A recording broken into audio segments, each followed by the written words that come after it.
وأتموا الحج والعمرة لله.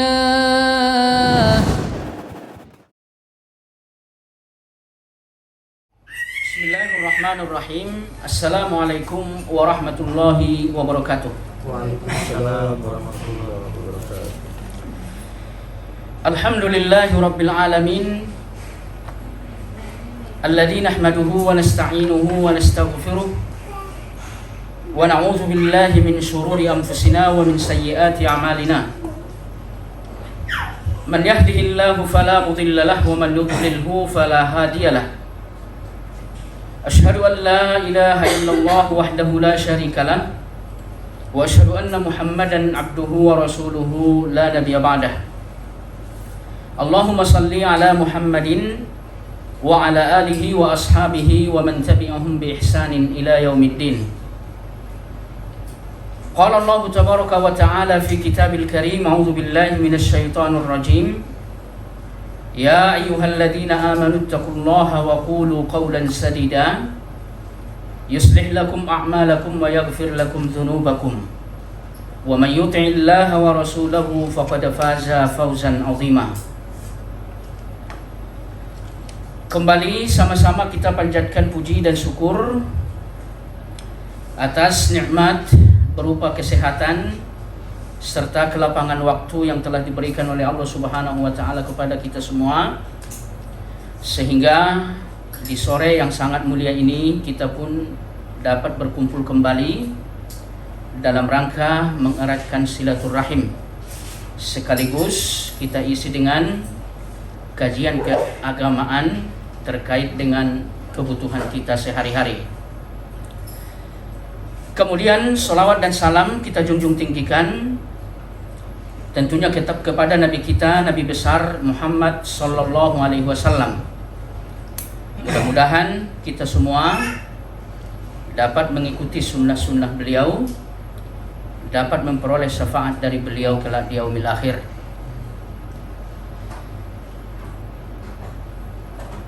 Pelajaran yang akan kita bicarakan pada kesempatan ini melanjutkan pelajaran pada pertemuan yang lalu, yaitu madakhilus syaitana ilal qalbi, jembatan yang digunakan syaitan untuk memasuki hati manusia. Pada pertemuan yang lalu terkait dengan hal ini kita sudah membicarakan yang pertama, yaitu al-ghadab, amarah. Jadi adanya amarah atau emosi yang tidak terkendalikan, ini merupakan jembatan pertama yang akan digunakan oleh syaitan untuk memasuki hati manusia. Kemudian jembatan yang kedua di sini dijelaskan oleh Dr. Ahmad Farid, yaitu al-hasad, iri atau dengki. Nah, adanya hasad atau dengki, hal ini merupakan jembatan kedua yang akan digunakan oleh syaitan untuk merusak hati seseorang. Dan perlu kita ketahui bahwa hasad atau dengki ini adalah merupakan akhlak yang sangat buruk dalam pandangan agama kita, agama Islam. Dan bahkan akhlak inilah yang menjadi sebab kecelakaan menimpa Nabi kita Muhammad sallallahu alaihi wasallam. Seperti kita ketahui bahwa seorang Yahudi yang bernama Labid ibnul Asam sengaja menyihir Nabi Shallallahu Alaihi Wasallam, dan sesungguhnya latar belakang dari tindakan tersebut adalah hasad. Kemudian seorang wanita juga di saat Nabi kita Shallallahu Alaihi Wasallam kembali dari sebuah pertempuran dan beristirahat di sebuah tempat, wanita yang berkebangsaan Yahudi ini sengaja memberikan suguhan yang telah tercampur dengan racun kepada Nabi kita dengan tujuan untuk menghabisi Nabi kita Shallallahu Alaihi Wasallam. Dan lagi-lagi persoalan yang melatar belakangi hal tersebut adalah hasad. Jadi sempat 2 kali upaya pembunuhan terhadap Nabi kita Shallallahu Alaihi Wasallam, baik upaya menyakiti secara fisik melalui racun dan upaya untuk menyakiti melalui mental, melalui sihir. Nah, ini dua-duanya sesungguhnya dilatar belakangi oleh hasad atau dengki.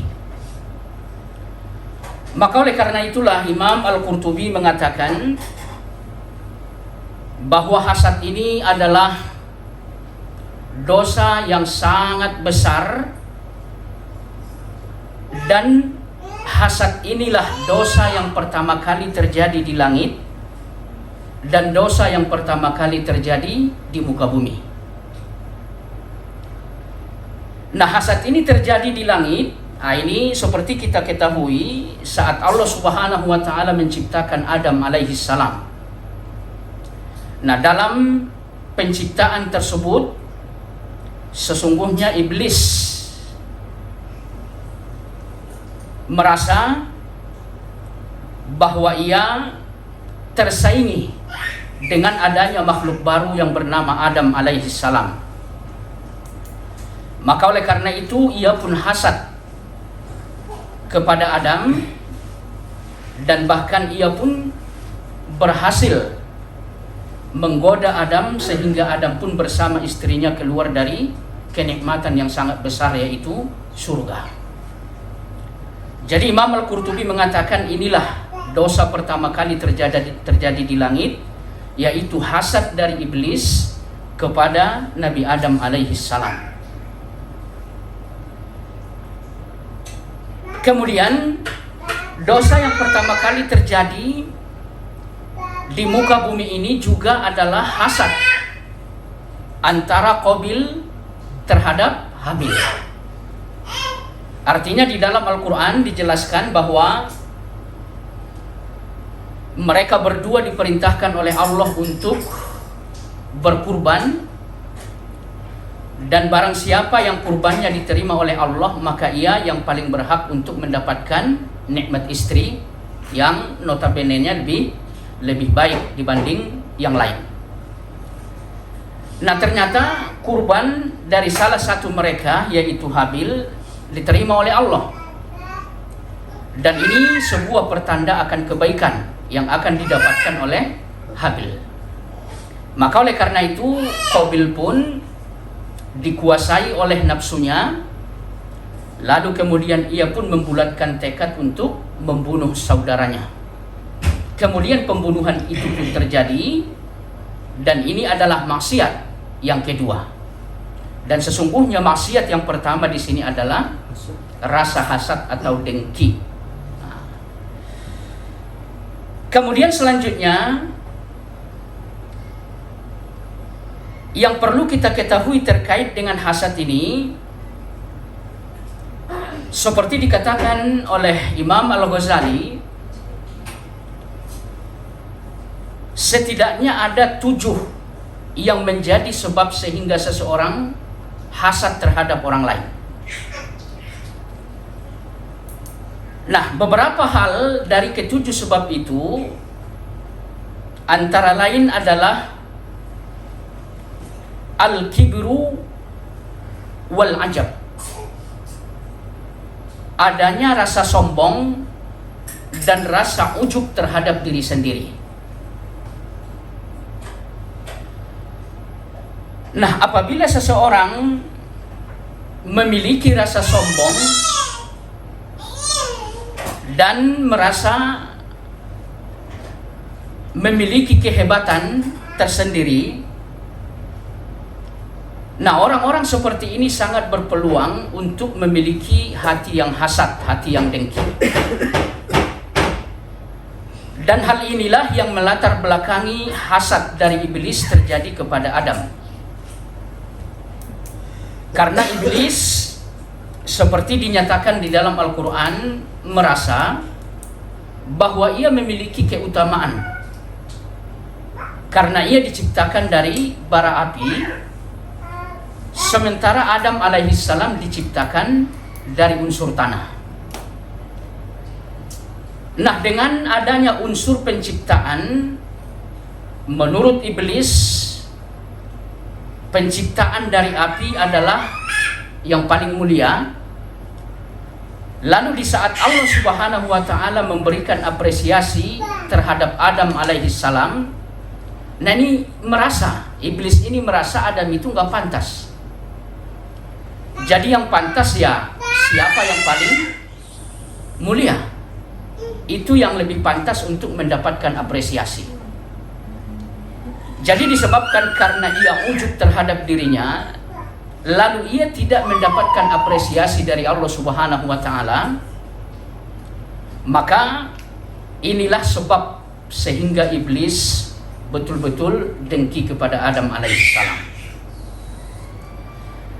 Jadi wallahu alam, nah kita pun sama halnya seperti iblis. Di saat kita merasa bahwa diri kita punya kelebihan dari orang lain, di saat kita merasa bahwa kita punya hal yang lebih bernilai dari orang lain, lalu nyata-nyatanya diri kita tidak diberi nilai oleh orang lain. Kehormatan kita tidak dihormati sebagaimana mestinya oleh orang lain. Justru malah orang lain yang notabene-nya kita anggap lebih rendah, yang dapat memperoleh apresiasi yang kita inginkan. Maka adanya keadaan seperti ini sangat berpeluang membuat kita menjadi orang yang hasad. Maka oleh karena itu, inilah sebab yang pertama seperti dijelaskan oleh Imam Al-Ghazali, dan kita perlu hati-hati terkait dengan al-kibir wal ajab, sombong dan merasa lebih hebat dari orang lain. Kemudian sebab yang kedua kata Imam Al-Ghazali, as-sukhtu ala qada'illah, adanya rasa tidak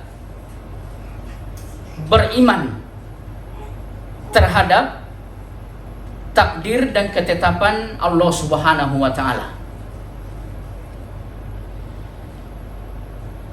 Jadi beriman terhadap qada atau takdir yang telah ditetapkan oleh Allah Subhanahu wa taala, sesungguhnya hal ini ya salah satu dari rukun iman yang mesti diyakini oleh orang-orang beriman.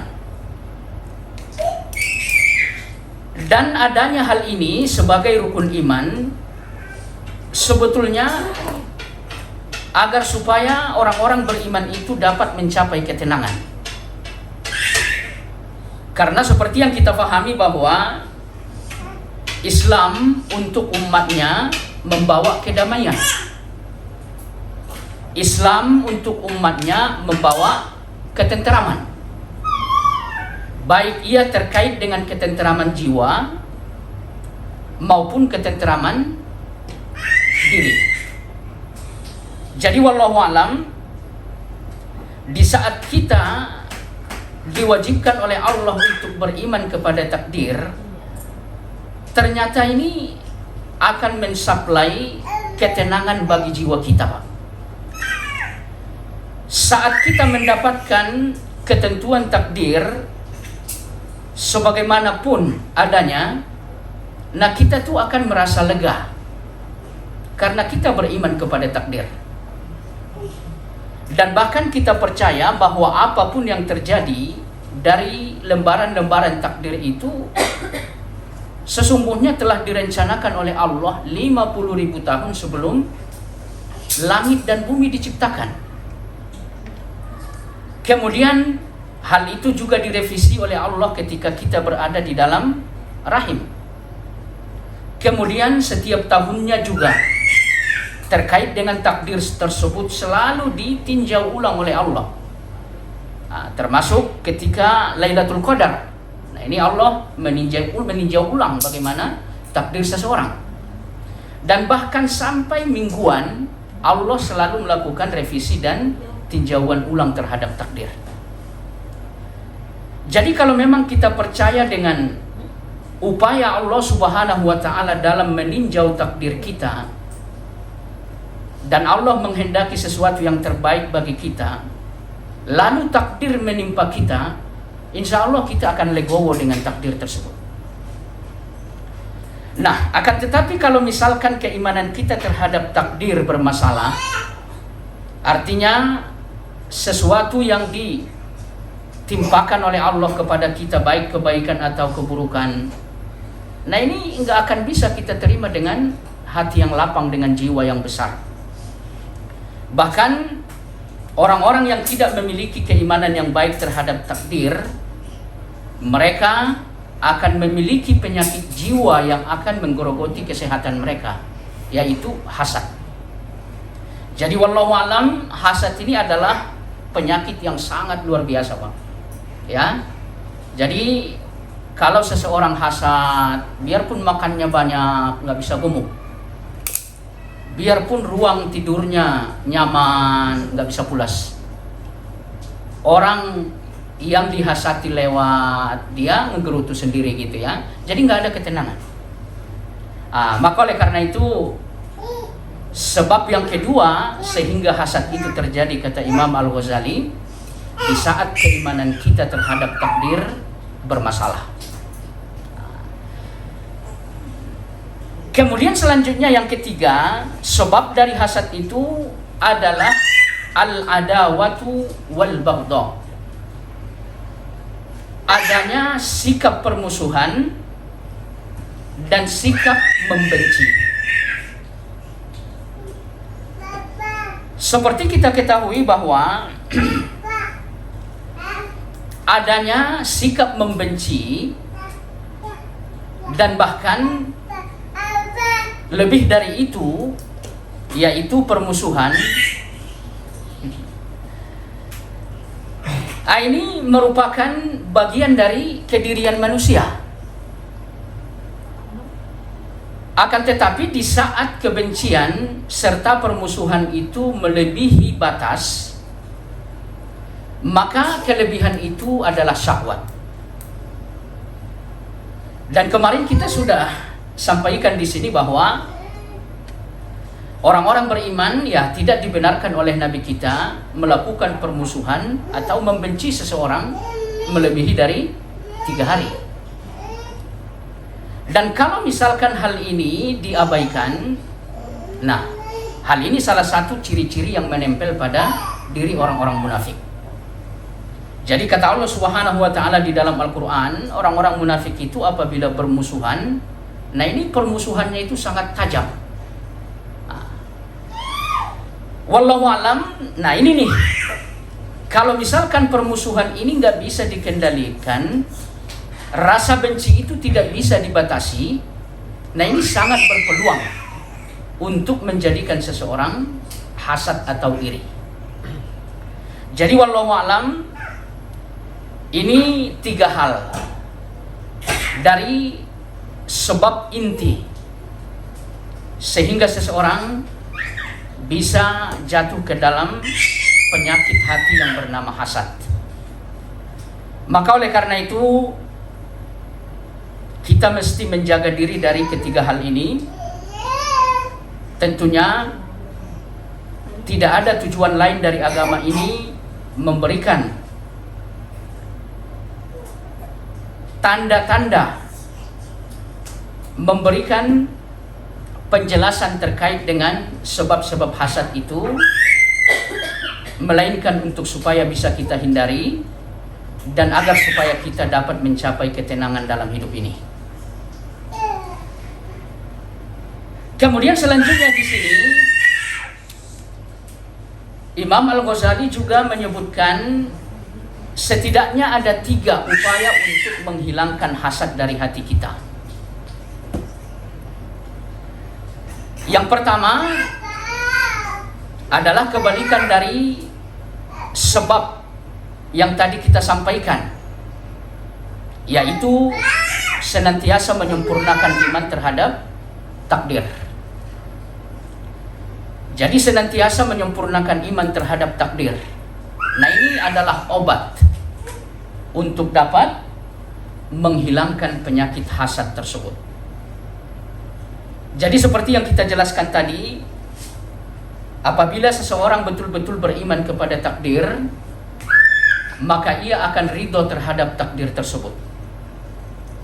Dan apabila ia ridho terhadap takdir, maka keridoan itu sesungguhnya adalah kebahagiaan hati yang sesungguhnya. Jadi nggak melihat takdir ini indah atau buruk, nikmat atau musibah. Yang penting ridho.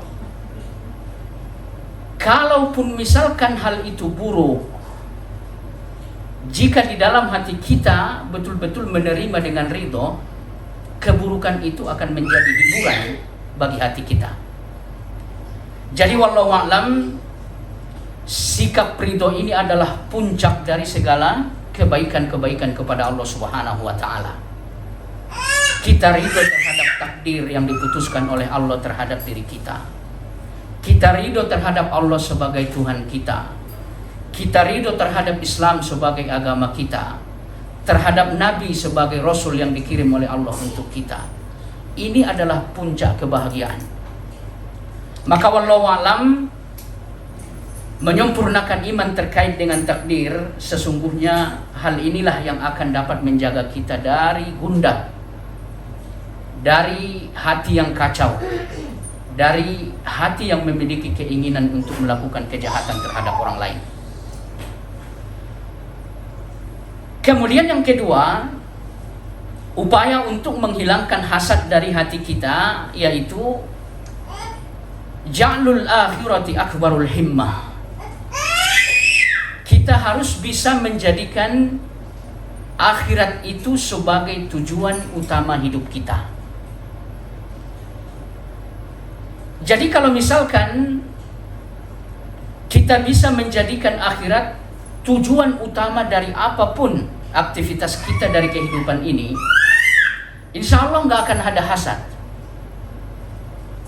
Karena hasad yang buruk itu terjadi selalu dalam urusan-urusan keduniaan. Sementara untuk urusan-urusan akhirat, hasad itu malah dianjurkan. Makanya ulama-ulama kita mengatakan salah satu contoh hasad dalam urusan akhirat, wa fi dzalika falyatanafasil mutanafisun. Untuk mendapatkan akhirat, mendapatkan surga, mereka senantiasa berlomba-lomba. Jadi nggak ada yang mau kalah gitu Pak.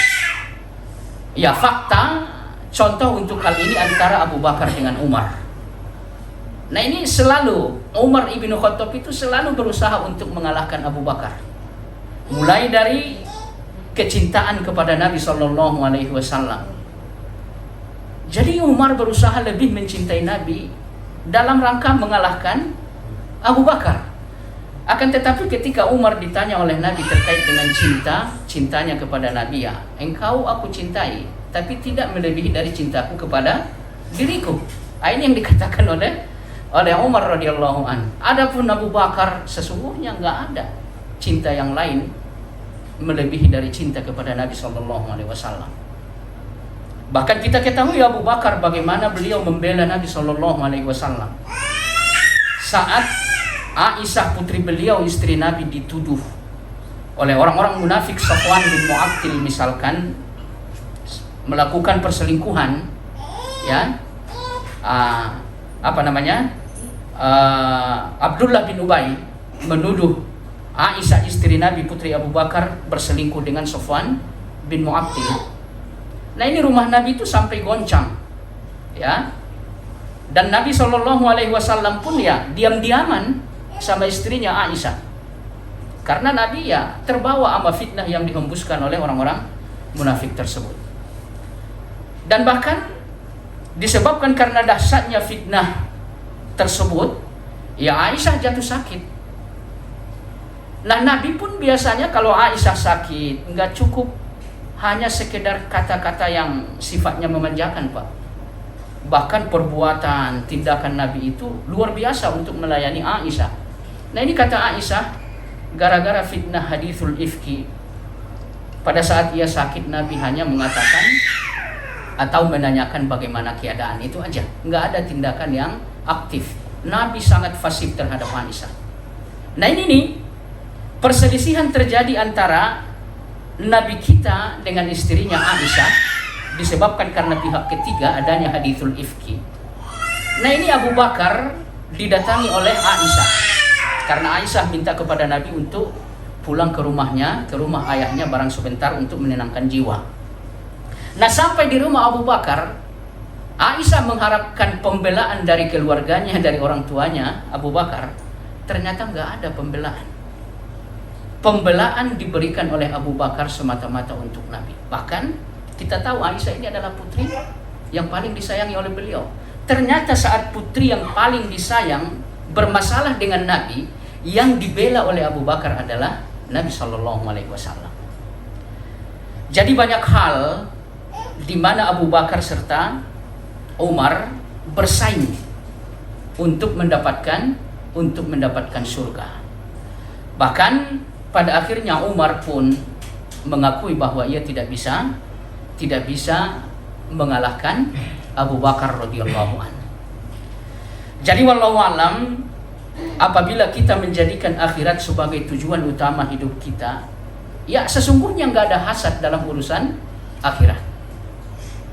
Maka oleh karena itu ya Allah Subhanahu wa taala berpesan, wal akhiratu khairun laka minal ula wal akhiratu khairu wa abqa. Jadi akhirat itu adalah segalanya. Baik. Kemudian yang ketiga, upaya untuk menghilangkan hasad dari diri kita, kita mesti berupaya untuk memaksimalkan ketakwaan kepada Allah Subhanahu wa taala.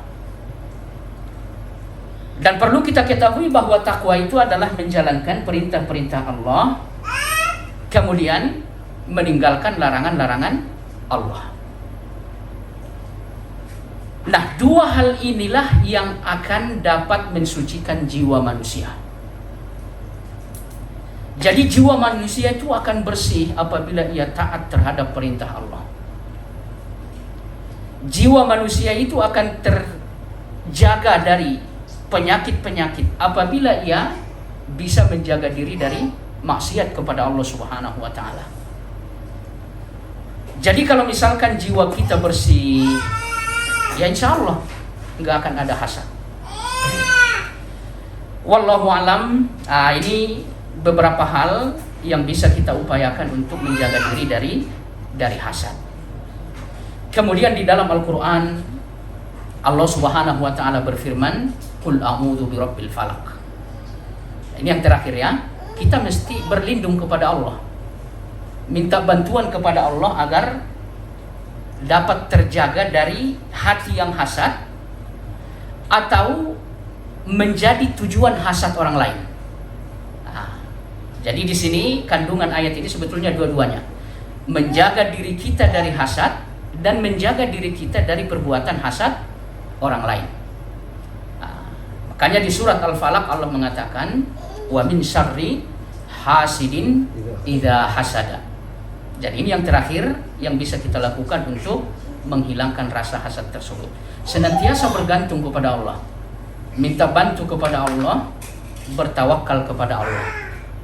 Karena sesungguhnya seperti dikatakan di dalam hadis sahih bahwa Nabi mengatakan hati manusia, kata Nabi, berada di antara jari jemari Allah. Jadi Allah yang menguasai hati kita, Allah yang akan menyehatkan hati kita, dan Allah juga yang akan menimpakan hal-hal yang buruk ke dalam hati kita. Maka jika hati kita betul-betul dimintai kepada Allah untuk dijaga, maka insya Allah sini. Maka insya Allah kita akan terjaga dari hasad tersebut. Nih, ambil.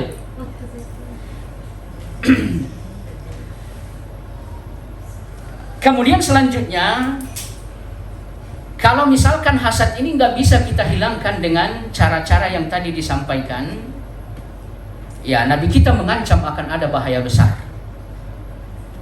Kata Nabi SAW di dalam hadis, iyyakum wal hasad.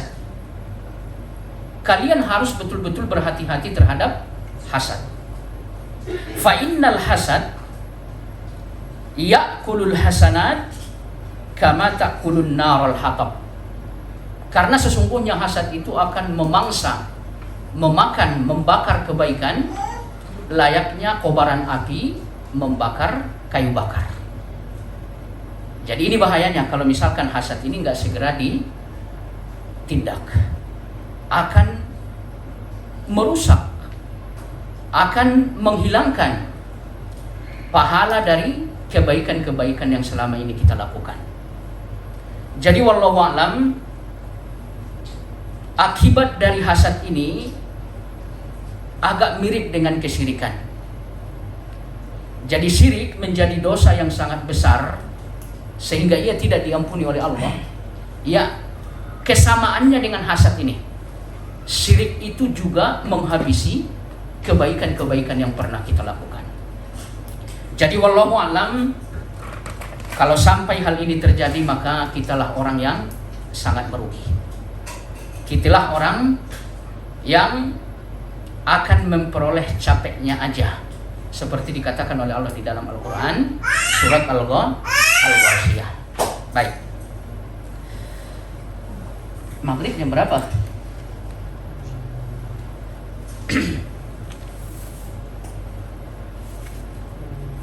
Saya 15 menit.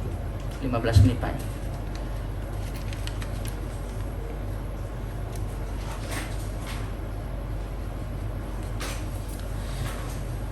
Kemudian selanjutnya sedikit lagi ya, jembatan yang ketiga yang akan digunakan oleh syaitan untuk masuk ke dalam hati seseorang, asyaba'u ma'at ta'am,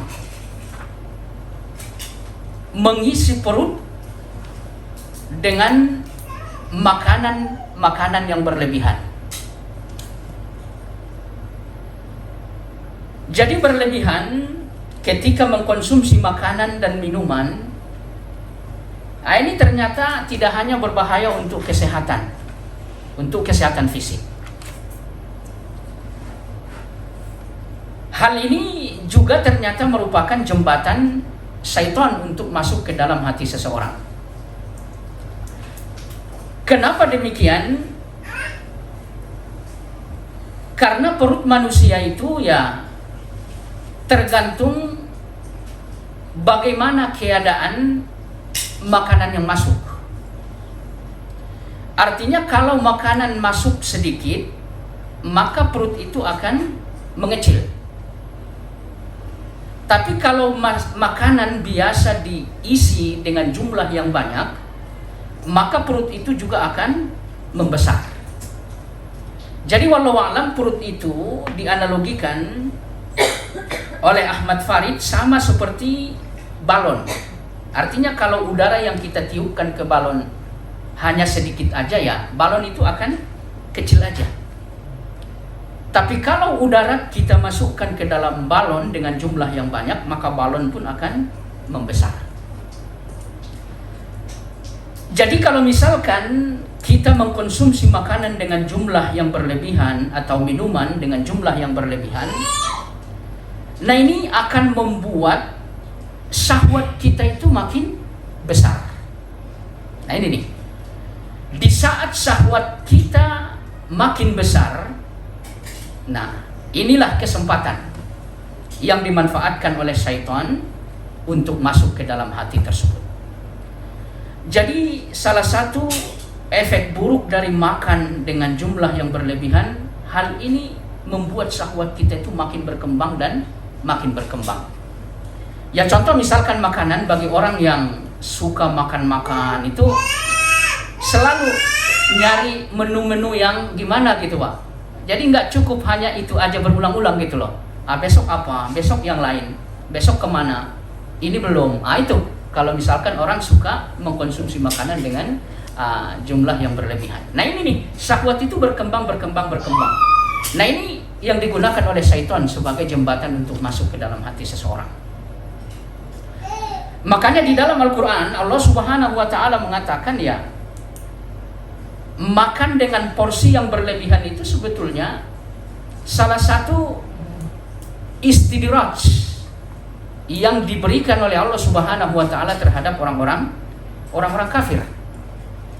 Makanya di dalam Al-Quran Allah Subhanahu wa Ta'ala berfirman, "Dzarhum ya'kulu wa yatamatta'u wa yulhihimul amal fasawfa ya'lamun." Kata Allah Subhanahu wa Ta'ala, biarkanlah orang-orang kafir yang telah menolak dakwahmu wahai Muhammad, ya'kulu, makan semaunya, makan sesukanya. Kemudian biarkan jugalah mereka mengumbar syahwat semaunya. Kemudian biarkan jugalah mereka untuk berangan-angan setinggi-tingginya.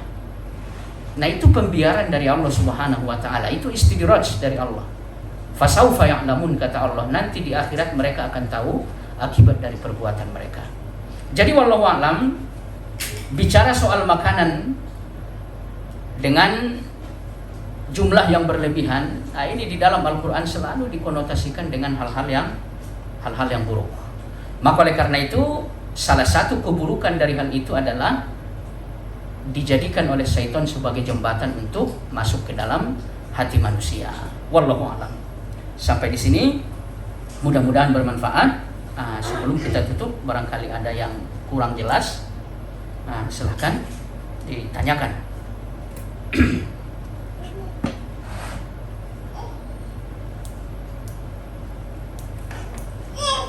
Ustaz, kalau misalnya ada orang yang mau mengurangi makan dengan operasi bariatrik itu kayak potong lambung, Ya. dari lambungnya disisakan 15%, padahal nggak ada penyakit apa-apa gitu, itu hukumnya gimana ya? Ya sebetulnya hukumnya Untuk mengurangi berat badan gitu. ya sebetulnya hukumnya ya ini termasuk syubhat ya, termasuk syubhat, artinya lebih baik dihindari. Kenapa? Pertama, gimana pun yang namanya operasi pasti dampak buruknya lebih besar dibanding manfaatnya. Itu yang pertama. Kemudian yang kedua, sekalipun ia dapat mengurangi makanan, sebetulnya bukan karena penekanan terhadap syahwat, ya, karena memang kapasitasnya aja yang ditutup gitu ya, dikecilkan gitu. Adapun syahwatnya sebetulnya menggebu-gebu gitu ya. Jadi keinginan untuk makan itu memang ya ada gitu ya, bahkan gak bisa dibatasin. Makanya dicari cara jalan pintas sih sebetulnya ya, dengan mengecilkan usus atau memendekkan usus gitu ya, atau lambung misalkan. Wallahu alam ini nggak perlu dilakukan, karena hakikat yang diinginkan dalam masalah ini adalah mengurangi makan dengan latar belakang mengecilkan syahwat itu ya. Jadi wallahu alam ya, manfaatnya nggak banyak dalam masalah ini ya, dan bahkan akan bermasalah untuk kesehatan di kemudian hari. Wallahu a'lam.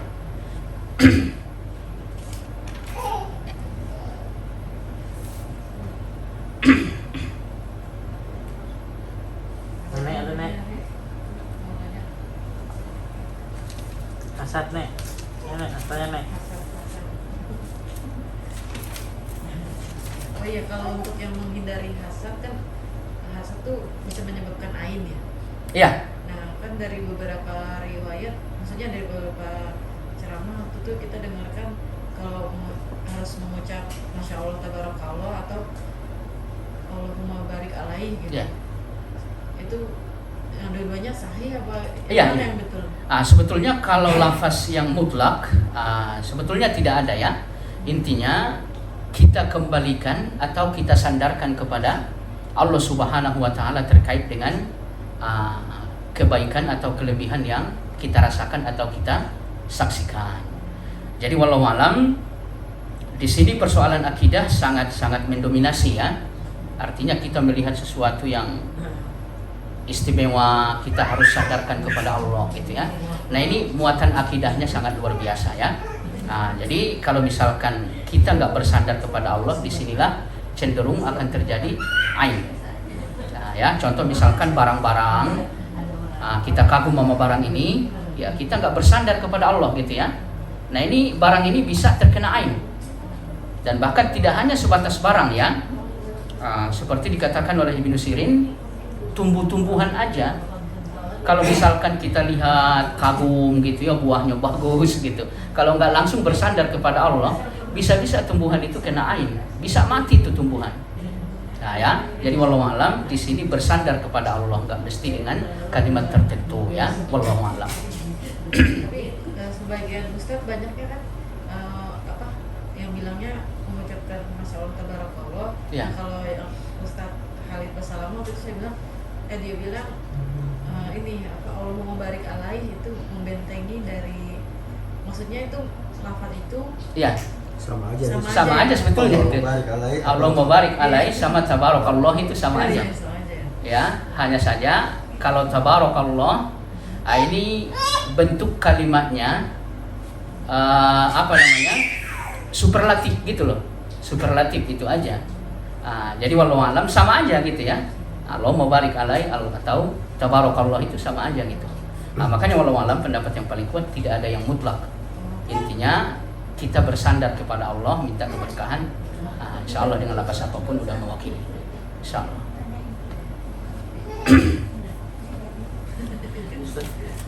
Ini hasad itu kan sama dengan akhlak yang buruk ya Ustaz. Iya. Nah, akhlak yang buruk ini kalau misalnya kita sandarkan sama akhlak yang baik, misalnya kan ada sebuah hadis yang menyatakan Rasulullah menyampaikan, menjanjikan rumah yang tinggi di surga liman hasanah khuluqa, bagi orang yang baik akhlaknya. Nah, bagaimana dengan hasad ini kan sama dengan akhlak yang buruk. Ada ini kan di sini jembatan untuk masuknya hati saya itu manusia. Nah, ada nggak hukuman yang Allah sebutkan atau dalam hadis itu kan terkait dengan sanksi atau dari Allah atau Rasulnya terhadap orang-orang yang hasad? Jadi mungkin diancam dengan siksaan apa atau apa gitu, mungkin ada ancaman khusus nggak terkait dengan masalah hasad itu ya. Baik, walau alam secara khusus di dalam hadis ana belum pernah lihat ya. Cuman secara umum itu hadis yang kita sampaikan tadi ya. Jadi bisa membumi hanguskan kebaikan-kebaikan yang kita lakukan. Ya, kalau misalkan kita nggak punya nilai kebaikan karena udah angus, ya udah kembalinya kemana? Udah jelas ya, ke neraka gitu ya. Jadi wallahu alam ada satu hal yang menjadi kaidah fikih yang perlu dipahami.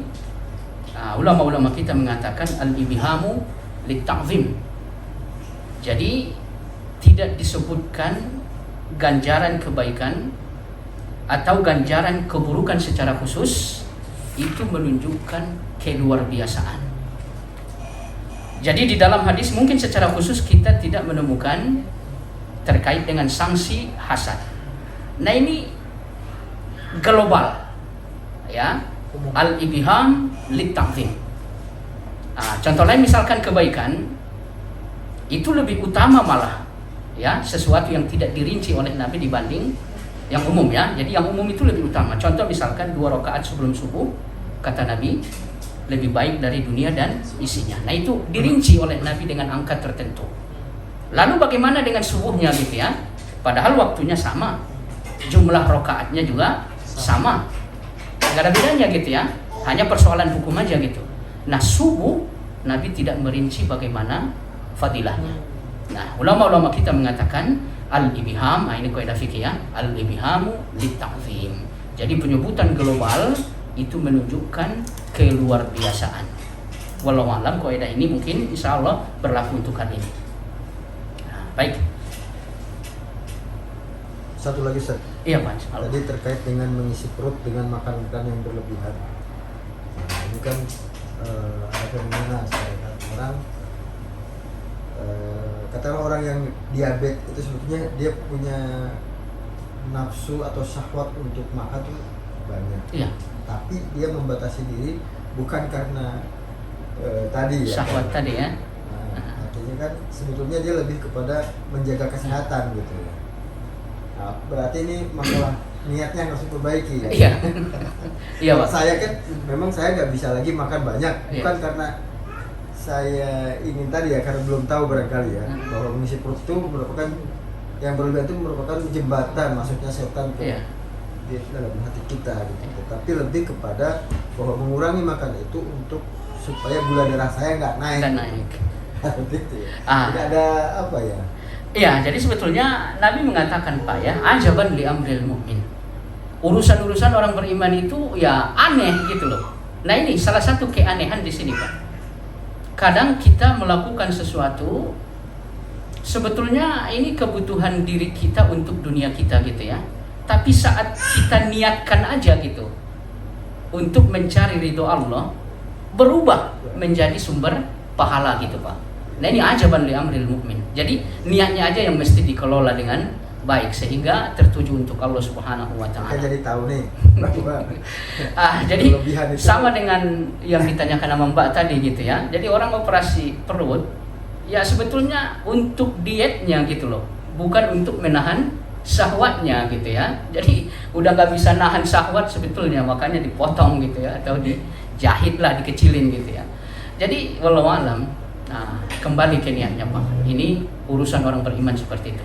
Jadi sesuatu yang nggak mungkin kita rasa di sini ada kebaikan, ternyata ada kebaikan. Tergantung niatnya, insya Allah. Nah, baik, sampai di sini mudah-mudahan bermanfaat. Nah, kesempatan yang akan datang, mudah-mudahan kita semua dalam keadaan sehat walafiat. Kita tutup dengan kafaraah majelis. Subhanakallahumma wa bihamdika asyhadu an la ilaha illa anta astaghfiruka wa atubu ilaik. Assalamualaikum warahmatullahi wabarakatuh.